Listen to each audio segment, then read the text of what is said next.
Bonjour mes frères, mes sœurs, soyez bénis. On se retrouve ce matin encore sur les matins du Grand Potier. C'est notre émission, les matins du Grand Potier. Alors, nous sommes toujours dans notre série de méditation sur les voix qui parlent dans l'homme.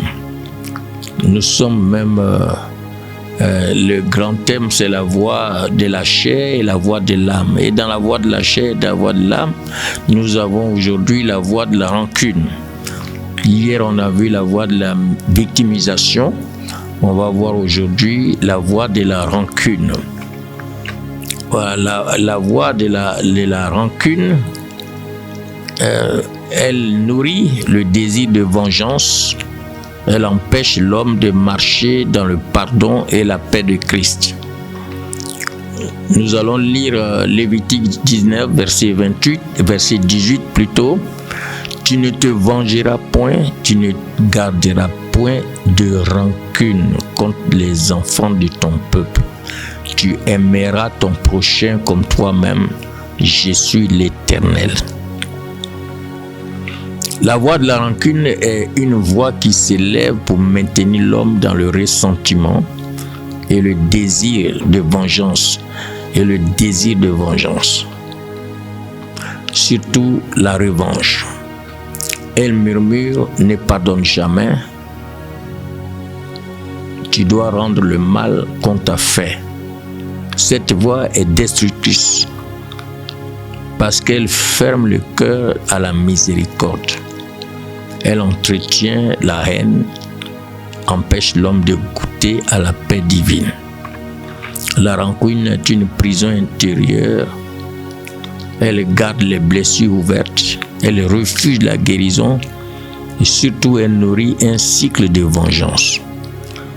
Là où Dieu dit « pardonne et sois libre », la rancune va crier « non, venge-toi » et elle reste liée. Elle te pousse à rester lié à elle. C'est un lien diabolique. La voix de la rancune dit « tu dois garder le souvenir du mal ». Elle proclame la vengeance est ton droit. Elle pousse l'homme à refuser le pardon. Elle emmène à nourrir la haine et à chercher la revanche. La voie de la vengeance est très dangereuse. Elle nourrit le ressentiment. Elle te pousse à refuser d'oublier les offenses. Tu te réveilles avec le ressentiment. Tu dors avec le ressentiment. Elle nourrit le désir de vengeance. Tu vas toujours vouloir rendre le mal. Elle nourrit aussi la haine persistante. Elle te pousse à fermer le cœur à l'amour. C'est pourquoi on doit la réduire au silence. Tu dois la réduire au silence par le pardon sincère, par l'amour des ennemis comme Jésus l'a enseigné, par la confiance dans la justice divine. Il y a des exemples bibliques. Nous avons par exemple Ésaü contre Jacob. Ésaü dans Genèse 27, 41, la Bible dit « Ésaü conçut de la haine contre Jacob à cause de la bénédiction que son père lui avait donnée. » La rancune d'Ésaü l'a poussé à vouloir tuer son frère, mais Dieu a transformé l'histoire en réconciliation. Joseph et ses frères, dans Genèse 50, 20, Joseph disait à ses frères, « Vous aviez projeté de me faire du mal.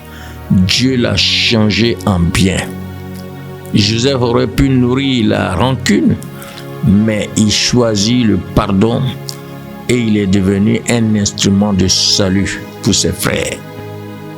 Étienne, dans Actes chapitre 7, verset 60, le premier martyr, Étienne dit « Seigneur, ne leur impute pas ce péché. »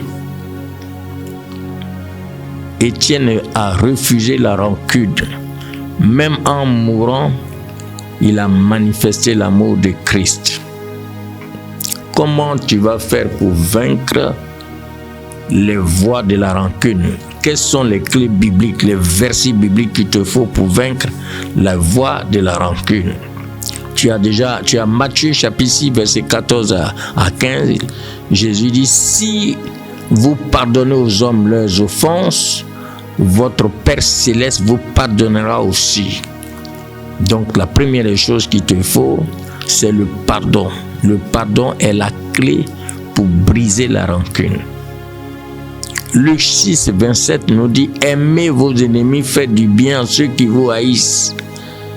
L'amour des ennemis est le remède à la rancune. Romains 12, 19 nous dit, ne vous vengez point vous-même, bien-aimés, mais laissez agir la colère de Dieu. La confiance dans la justice divine libère le désir de la vengeance. Quelle est donc l'action pratique qu'il te faut ce matin? Tu dois refuser de céder au ressentiment. Choisis chaque jour le pardon. Médite sur l'amour des ennemis. Marche dans la confiance en la justice divine. Prie avec moi. Seigneur, délivre-moi de la voie de la rancune. Remplis mon cœur de ton pardon. Aide-moi à marcher dans l'amour. Fais de ma vie un témoignage de miséricorde. Je rejette la voie de la rancune. Je marche dans le pardon de Christ. Mon cœur est rempli d'amour divin. Ma vie reflète la miséricorde spirituelle. La prochaine étape, nous verrons la voie de la tristesse. La voie de la tristesse, elle s'élève pour plonger l'homme dans le désespoir et lui voler la joie spirituelle.